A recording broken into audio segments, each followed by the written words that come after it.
আসসালামু আলাইকুম। Sewing machine repairing tutorial. আজকে টপিক্সটা ভিউয়ার্স দেখতে পাচ্ছেন ওই যে আমার আপু একটা ও কাজ করতেছে এই মেশিনে। তো কাজ করে এই মেশিনের ব্যাক স্টিচ দিলে কিন্তু সুতা ভাঙে, ঠিক আছে? আচ্ছা, তুমি আজকে এই যে 1 ঘন্টার মধ্যে কয়টা নেডল ভাঙছো? 3-4টা ভাঙছি। 3-4টা ভাঙছো? তো আচ্ছা, কেমনে ভাঙে? এখানে প্রথম মাথা কি ব্যাক স্টিচ দিতে গিয়ে ভাঙে? হ্যাঁ, ব্যাক স্টিচ দিতে দিয়ে ভেঙে যায়। আচ্ছা, ঠিক আছে। তো ভিউয়ার্স শুনতে পারলেন অপারেটরের কাছে তার কমেন্টটা, তার বিষয়টা হচ্ছে কি, এখানে যখন ব্যাক স্টিচটা দেয় এই মেশিনে, যখন ব্যাক স্টিচটা দেয়, ব্যাক স্টিচটা দিতে গেলে কিন্তু নিডলটা কিন্তু ভেঙে যায়। তো নিডলটা ভাঙার কারণটা কি বিষয়টা? মোটা জায়গায় কিন্তু ভাঙে না, সমান জায়গাও কিন্তু ভেঙে যায়। মোটা জায়গায় ভাঙে না, মানে সমান জায়গায় ভেঙে যায়। সমান জায়গায় কিন্তু ব্যাক স্টিচটা দেয়, তারপরে কিন্তু নিডল ভেঙে যায়। তো ভাঙে যায় কারণটা কি? আমার কিন্তু সব কিছু ওকে আছে, কিন্তু সমস্যা হচ্ছে আপনার, দেখুন আমি দেখি নিডলটা পুরোপুরি ডাউন করে নেই। তো দেখুন আমি পুরোপুরি ডাউন করে নেই, আমি এটা খুলে নেই, খুলে নেওয়ার পর আপনাদের দেখাই। তা দেখুন আমি বিষয়টাকে বুঝাই দিই। আমি নিডলটা যখন ডাউন করলাম, এই যে নিডলটা কিন্তু পুরোপুরি ডাউন করবেন না, হালকা একটু করবেন।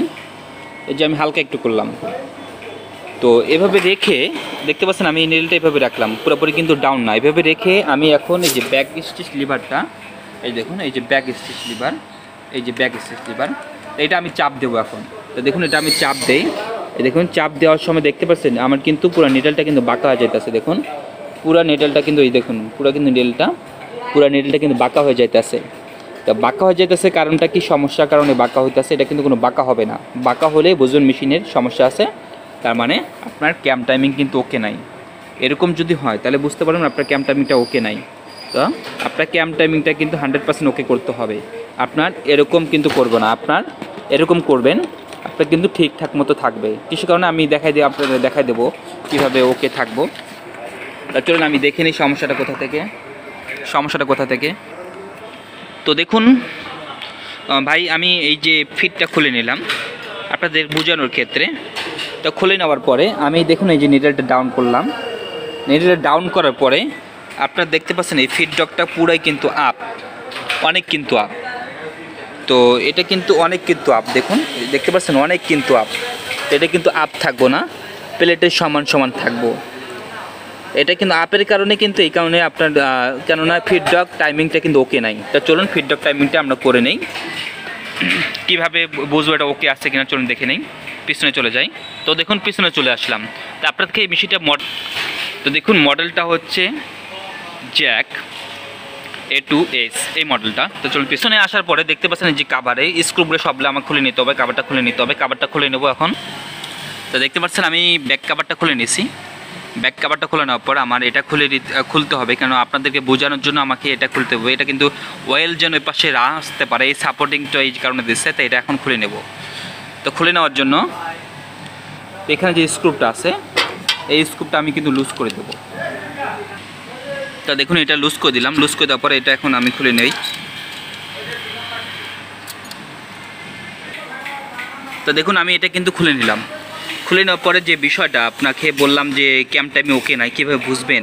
আসলে আমি সহজ পদ্ধতিতে আপনাকে ক্যাম টাইমিংটা দেখিয়ে দেবো। এর আগে আমার ক্যাম ভিডিও অনেকগুলো আছে, জুকি মেশিনে ক্যাম টাইমিং আছে, দেখতে পারবেন। আমার প্লে স্টোরে গেলেই সিঙ্গেল নেডেল প্লে স্টোর লেখা আছে, সিঙ্গেল নেডেল প্লে স্টোর, ওখানে গেলে আমার জুকি মেশিনে ক্যাম টাইমিং পাইবেন, ব্রাদার মেশিনে ক্যাম টাইমিং পাইবেন। একটা জ্যাকেরও আছে, কিন্তু তত একটা ভালোভাবে করতে পারিনি এই ভিডিওটা। তো এবার আজকে আমি পুরোপুরি ভালোভাবে আপনার এই ভিডিওটা আমি দেখিয়ে দেবো। তো দেখুন এখানে কিন্তু আমার যে স্ক্রুপ আছে, এই যে দেখুন এখানে কিন্তু আপনার ফার্স্ট স্ক্রুপ, এই যে সেকেন্ড স্ক্রুপ, দুটো স্ক্রুপ আছে। এই যে ফার্স্ট স্ক্রুপ, সেকেন্ড স্ক্রুপ, এই যে দুই স্ক্রুপ যেটা আছে। তো এটা কিন্তু আপনার কিন্তু একটা বিষয় খেয়াল করেন, যে বিষয়টা এখানে কিন্তু আপনার দেখতে পাচ্ছেন, এখানে কিন্তু এই যে এই স্ক্রুপ কিন্তু কোনো মিল নাই, আছে কোনো কিন্তু মিল নাই। এটা কিন্তু অনেক কিন্তু নিচে, আর এটা কিন্তু অনেক কিন্তু উপরে। তো এটা যদি আপনি 100% যদি সমান করেন, দেখতে পাচ্ছেন এটা যদি 100% যদি সমান যদি করেন, তারপর ক্যাম টাইমিংটা 100% কিন্তু ওকে হবে। তো আমি দেখি আপনাকে করে দেখাই। এটা আমি লুজ করে নেব, এই স্ক্রুপটা লুজ করে নেব, আর এই স্ক্রুপটা লুজ করে নেব। এই দুইটা স্ক্রুপ লুজ করে নেওয়ার পরে আমি দেখি আসলে আমি এটা যদি মিলার পরে ওকে হয় কি না। তা চলুন দেখি। তো তো দেখুন আমি কিন্তু এখানে কিন্তু এই দুইটা স্ক্রুপ কিন্তু লুজ করে দিয়েছি, এই যে এই স্ক্রুপটা লুজ করছে। লুজ করে দেওয়ার পরে এই দেখুন, এই যে আমি চাইলে কিন্তু পুরো ক্যামটা কিন্তু ঘোরাঘুরি করতে আসে, পুরো ক্যামটা কিন্তু ফ্রি। আরও অনেক মেশিনে আছে ক্যাম অনেক জ্যাম হয়ে থাকতে পারে, তো সেই জন্য আপনি ফ্রি করে নেবেন আগে। ফ্রি করে নেওয়ার পরে তো দেখতে পাচ্ছেন আমি কিন্তু এই যে এখন কিন্তু ঠিক যে পজিশনটা আছে দেখুন, আমি কিন্তু এটা ঘুরাইলে এটা যদি ঘুরাই, দেখতে পাচ্ছেন এটা যদি ঘোরাঘুরি করি, তো দেখুন আমার কিন্তু এই যে ফিডব্যাকটা আপ হইতেছে ডাউন হইতেছে, দেখতে পাচ্ছেন এই যে আপ হইতেছে ডাউন হইতেছে, এই যে দেখুন আপ ডাউন হইতেছে। তো আপনাকে যে সহজ পদ্ধতিটা দেখিয়ে দেবো, অনেক ভিডিওতে দেখায়, আমি ভিডিও দেখছি, অনেক ভিডিওতে দেখায় আপনাকে এখান থেকে বলে ঘোরাঘুরি করে আপনার ফিডব্যাকটা করে নেবেন। তো এটা কিছু করতে হবে না, যেটা সহজ পদ্ধতি, সেটা সহজ উপায়, সহজ টেকনিক, সেটাই অবলম্বন করবেন। এই যে দেখুন এই স্ক্রুপটা ফার্স্ট স্ক্রুপ আর আপনার ক্যামের ফার্স্ট স্ক্রুপ, এই দুই স্ক্রুপেই আপনি 100% এক সমান করে দেবেন। এক সমান করে আমি টাইট করে দিই, টাইট করে দেওয়ার পরে দেখি কি হয়। আমি এক সমান করে নিলাম, এক সমান করার পরে আমি টাইট করে দিই।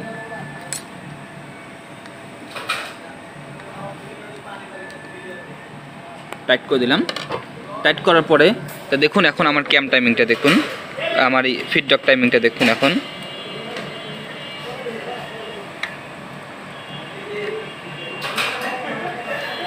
তো হালকা আরেকটু আছে, আমি আরেকটু উপরে উঠাই দেবো। পুরোপুরি কিন্তু এখন কিন্তু সমান কিন্তু হয় নাই ভিউয়ার্স, দেখতে পাচ্ছেন এখনও কিন্তু পুরোপুরি এটা কিন্তু এক সমান কিন্তু হয় নাই। তারপরও ক্যাম টাইমিংটা কিন্তু আরেকটু নিচে আছে, আরেকটু কিন্তু উপরে যাবে। তা আমি আবার এটা লুজ করে দেবো, আমি স্ক্রুপটা লুজ করে দিলাম। লুজ করে দেওয়ার পরে আমি আরেকটু উপরে দেবো, কেননা এটা যদি আপনি কৃষির কারণে এটা কিন্তু আপনার যখন কিন্তু টাইট দেন তখন কিন্তু লুজ হয়ে যায়, স্ক্রুপটা কিন্তু লুজ হয়ে যায়। তা আরেকটু আমি টাইট করে দিলাম, টাইট দেওয়ার পরে এই যে উপর দিকে আমি উঠাই দিলাম, উপর দিকে উঠাই দিলাম।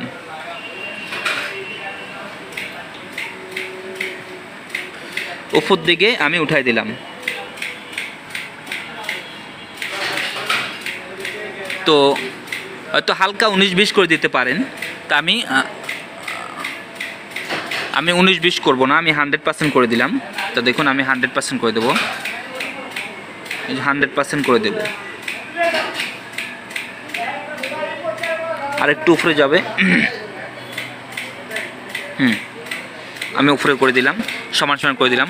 সমান করে দেওয়ার পর আমি এখন স্ক্রুপটা টাইট করে দেবো। টাইট করার পর দেখি ঠিক ওকে হলো কিনা।